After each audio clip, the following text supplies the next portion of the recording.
Students अब हम start करेंगे अपनी एक्सरसाइज एंड एक्सरसाइज में भी हम question answers. So question answers हम स्टार्ट करते हैं। क्वेश्चन आंसर्स में हमारे पास जो सबसे पहला क्वेश्चन है 7.2, ठीक है 7.2 है, how kinetic molecular model of matter is helpful to differentiating various states of matter. So हमारे पास जो हमसे पूछा गया क्वेश्चन में कि kinetic molecular model of matter जो है वो किस तरह से हेल्पफुल है अगर हम डिफरेंट स्टेट्स ऑफ मैटर को डिस्कस करना चाहें। सो सबसे पहले तो हमें ये याद करना पड़ेगा ना कि काइनेटिक मॉलिक्यूलर मॉडल ऑफ जो मैटर था वो बेसिकली था क्या। उसमें हमें जस्ट 3 पॉइंट्स गिवन थे। एक तो ये था कि जो भी हम मैटर ले रहे हैं उसमें मॉलिक्यूल्स ज़रूर होने चाहिए। सेकंड वाज कि जो मॉलिक्यूल्स हैं वो must be in vibratory motion होने चाहिए। नंबर 3 वाज कि उनके अंदर कोई ना कोई फोर्स ऑफ अट्रैक्शन ज़रूर होनी चाहिए, ठीक है, इंटरएक्शन फोर्स होनी चाहिए। अब इन सब में इंटरमॉलिक्यूलर फोर्सेस, ठीक है, उनको हम बेसिकली इंटरमॉलिक्यूलर फोर्सेस कहते हैं।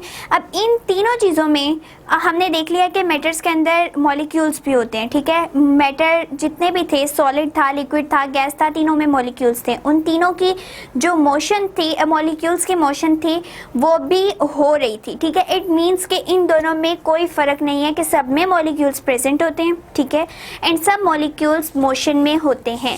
अब तीसरी बात जो थी हमारे पास के इंटरमॉलिक्यूलर फोर्सेस जो हैं वो किस तरह की होनी चाहिए, that is basically differentiating all these 3 state, ठीक है। सो हमारी जितनी भी डिफरेंशिएशन डिपेंड करी है it is depending on intermolecular forces, intermolecular forces, ठीक है। सो किस तरह से ये डिपेंड कर रहा है, हमने सबसे पहले लिखना है कि we can differentiate all 3 types of matter या ऑल टाइप्स ऑफ मैटर, क्योंकि हमारे पास 4th स्टेट भी आती है due to its intermolecular forces, ठीक है। इंटरमॉलिक्यूलर फोर्सेस में क्या है कि हमारे पास जो इंटरमॉलिक्यूलर डिस्टेंस आएंगे, ठीक है, फोर्सेस में क्या होगा कि जो मॉलिक्यूल के अंदर की फोर्सेस हैं वो उनके डिस्टेंस पे डिपेंड कर रही हैं, ठीक है, इट डिपेंडिंग ऑन डिस्टेंस। सो अगर हमारा डिस्टेंस ज़्यादा हो जाएगा तो इट मीन्स मॉलिक्यूल दूर दूर चले गए हैं तो उनके अंदर की फोर्सेस कम हो जाएंगी, ठीक है, एंड कम होंगी इसका मतलब है वो प्रेशर वगैरह भी कम कर देंगी। सो हमारा सब चीज़ें डिपेंड किस पे कर रही है कि बेसिकली फोर्सेस भी कहाँ से आ रही है, डिस्टेंस से आ रही है। जितना डिस्टेंस ज़्यादा होगा या कम होगा उतनी ही हमारे पास इंटरमॉलिक्यूलर फोर्सेस होंगी, ठीक है। सो यहाँ से सबसे पहले जो चीज़ हमने लिखनी है कि ऑल स्टेट्स ऑफ मैटर, 3 हम मेंशन नहीं करेंगे क्योंकि हमारे पास एक 4th स्टेट ऑफ मैटर भी है। All states of matter forces से भी ज़्यादा किस चीज़ पे डिपेंड कर रही है, डिस्टेंस पे। So all state of matter is depending on intermolecular distance, ठीक है। सो फोर्स से भी ज़्यादा डिस्टेंस पे डिपेंड कर रही है, इसलिए हम फोर्स से जो है डिस्टेंस पे आ गए कि इंटरमॉलिक्यूलर फोर्सेस भी तब कम या ज़्यादा हो सकती थी अगर उनका जो है मॉलिक्यूल्स का डिस्टेंस कम या ज़्यादा होता। लेकिन अगर हमने स्टेट्स ऑफ मैटर को डिफरेंशिएट करना है तो उसमें हम लोग डिस्टेंसेस को लेके चल रहे हैं, ठीक है। सो बेसिकली हमने क्या कहा है कि जितनी भी स्टेट्स ऑफ मैटर हैं वो डिपेंड कर रही हैं कि उनके दरमियान, मॉलिक्यूल्स के दरमियान कितना डिस्टेंस है, क्योंकि हमारे पास जो सॉलिड्स हैं 4 सॉलिड्स, ठीक है। अब हम देख लेते हैं सबसे पहले नंबर 1 पे सॉलिड्स को कि इंटरमॉलिक्यूलर जो डिस्टेंस है दैट इज़ नेग्लिजिबल, ठीक है। इवन कि ये इतने जो है मॉलिक्यूल्स कॉम्पैक्ट फॉर्म में होते हैं तभी वो सॉलिड्स बनाते हैं। इट मीन्स जो सबसे पहली चीज़ हमारे पास आई कि इन मॉलिक्यूल्स का डिस्टेंस इतना कम था, इतना निग्लिजिबल था कि वो आपस में कॉम्पैक्ट हो गए एंड उन्होंने एक सॉलिड फॉर्म कर दिया, ठीक है। सो सबसे पहले हम लोगों ने डिफरेंशिएट किस तरह किया सॉलिड्स को कि उनके मॉलिक्यूल्स बहुत कॉम्पैक्ट फॉर्म में है, उनके मॉलिक्यूल्स के अंदर डिस्टेंस कम है। इसी तरह से अगर हम सेकेंड स्टेट को देख लें फॉर लिक्विड्स, ठीक है, लिक्विड्स में क्या होगा कि हमारे पास जो मॉलिक्यूल्स हैं वो थोड़े डिस्टेंस पे होंगे, ठीक है, इस तरह से। सो अब बेसिकली जो लाइन थी कि जितनी भी हमारे पास मैटर की स्टेट्स आ रही हैं वो डिपेंड किस पे कर रही है, इंटरमोलिक्यूलर डिस्टेंस पे। क्यों? क्योंकि सॉलिड्स के अंदर जो है molecules are very close to each other and their distance is negligible, so they are in compact form, ठीक है। and for liquids molecule are at some distance, ठीक है, so they are not compact, ठीक है, वो compact form में नहीं है।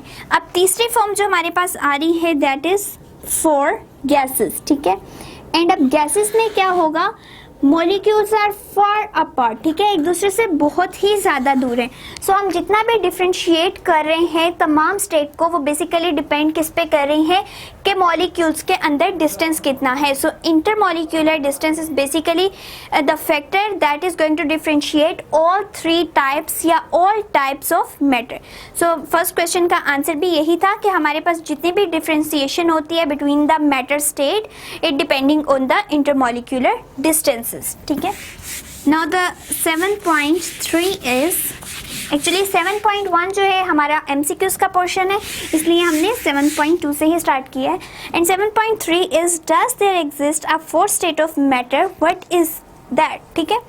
सो 7.3 है कि क्या हमारे पास मैटर की फोर्थ स्टेट भी एग्जिस्ट करती है, अगर करती है तो वो क्या है। सो बेसिकली हमारे पास जो है वो ज़रूर है, हमारे पास फोर्थ स्टेट ऑफ मैटर है। हम लोगों ने 3 को डिस्कस किया कि वो गैसेस होती हैं, लिक्विड होती हैं, या सॉलिड्स को हम मैटर्स की स्टेट कहते हैं, ठीक है। लेकिन हमारे पास फोर्थ स्टेट भी है and fourth state of matter is plasma, ठीक है। यहाँ से हम कर लेते हैं, plasma is fourth state of matter, ठीक है। सो बेसिकली हमारा इतना तो क्वेश्चन कवर हो गया कि does there exist any fourth state of matter, yes the fourth state of matter is the plasma, ठीक है। And the next other portion is what is that, ठीक है। सो प्लाज्मा क्या है, बेसिकली प्लाज्मा क्या होता है, it is the collection of positive ions of the gases, ठीक है। एंड ये कब हमें ऑब्टेन होते हैं, जब हमारे पास बहुत हाई टेम्परेचर होता है। सो हमारे पास प्लाज्मा क्या है कि it is collection of positive ions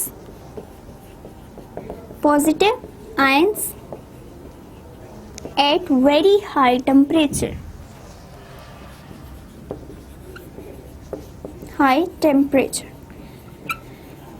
सो जैसे हम लोग हाई टेम्परेचर पे गैसेस को रखते हैं तो क्या होता है कि हाई टेम्परेचर पे गैसेस के मॉलिक्यूल्स और तेज़ी से मूव करना शुरू कर देते हैं। इवन उनके अंदर इतनी ज़्यादा काइनेटिक एनर्जी आ जाती है कि वो अपने एटम्स को ही छोड़ के इलेक्ट्रॉन्स निकल जाते हैं, ठीक है। तो जो पीछे इलेक्ट्रॉन्स जब निकल गए, जो चीज़ निकल रही होती है उसको हम लोग नेगेटिव साइन से शो कर देते हैं, ठीक है। अब जो बेचारी पीछे बच जाती है हम उसको पॉजिटिव आइन से शो करते हैं, ठीक है। तो वो जो पॉजिटिव एटम बचेगा, ठीक है, जो एटम हमारे पास अब खाली रह गया है उसको हम कह रहे हैं कि it is a positive ions. और प्लाज्मा बेसिकली है ही क्या, जितने भी पॉजिटिव आयंस हम लोग कलेक्ट करें एट अ हाई टेम्परेचर, ठीक है। हाई टेम्परेचर होगा तभी आयंस बनेंगे। सो हाई टेम्परेचर पे जो हमारे पॉजिटिव आयंस होते हैं उनकी कलेक्शन जो है that is basically called the plasma. So ये था हमारा 7.3। सो अब हम 7.4 स्टार्ट करते हैं। And what is 7.4? What is meant by density and what is its unit? So simply जो है हमें density के बारे में बताना है कि density क्या होती है and उसके units क्या हैं। So density की हम सबसे पहले तो definition करेंगे, ठीक है। density क्या है? mass per unit volume, ठीक है। the mass per unit volume is called the density. the mass per unit volume is called density. So density क्या है? जितना भी हमारा बॉडी का मास होगा उस एरिया के अंदर अंदर उसको हम क्या कहते हैं कि ये जो है डेंसिटी है। इतना मास है अगर बॉडी का एंड इसने इतनी स्पेस ऑक्यूपाई कर ली है, इट मीन्स कि वो mass per unit volume is basically the density. And density को हम रो से भी रिप्रेजेंट करते हैं और यहाँ अब इसका फॉर्मूला लिखते हैं। Density is equals to mass per unit volume, ठीक है। सो यहाँ तक तो हमने इसकी डेफिनेशन देख ली एंड फॉर्मूला डिस्कस कर लिया। अब हमसे जो नेक्स्ट क्वेश्चन पूछा गया है कि व्हाट इज इट्स यूनिट। सो इसके यूनिट्स भी कहाँ से आएंगे, इसी फॉर्मूला के अकॉर्डिंग हमारे पास यूनिट्स आ जाएंगे। यहाँ पे हम मेंशन कर लेते हैं कि यूनिट्स क्या हैं।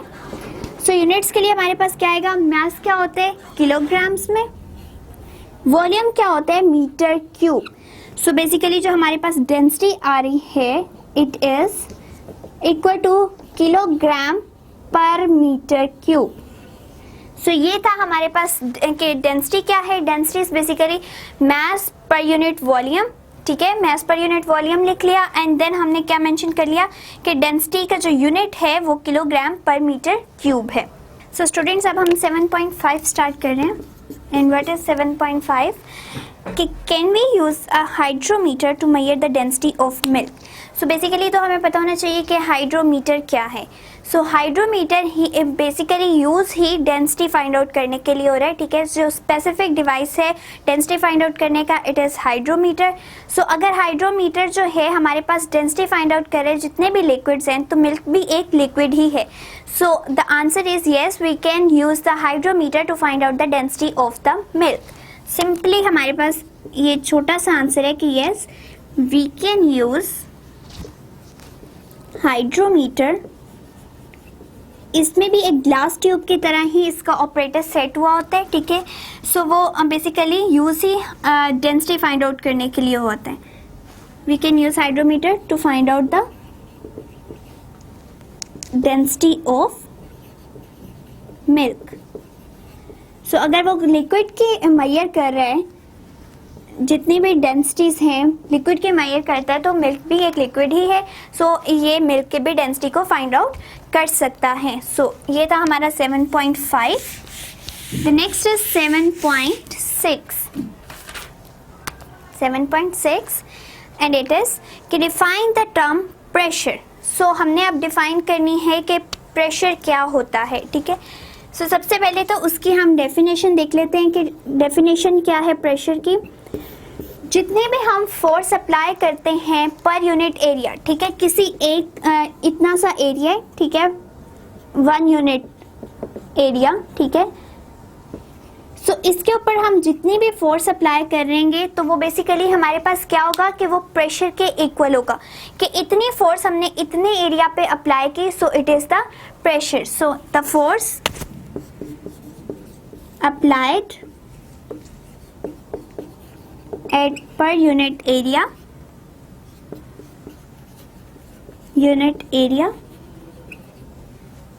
is called pressure.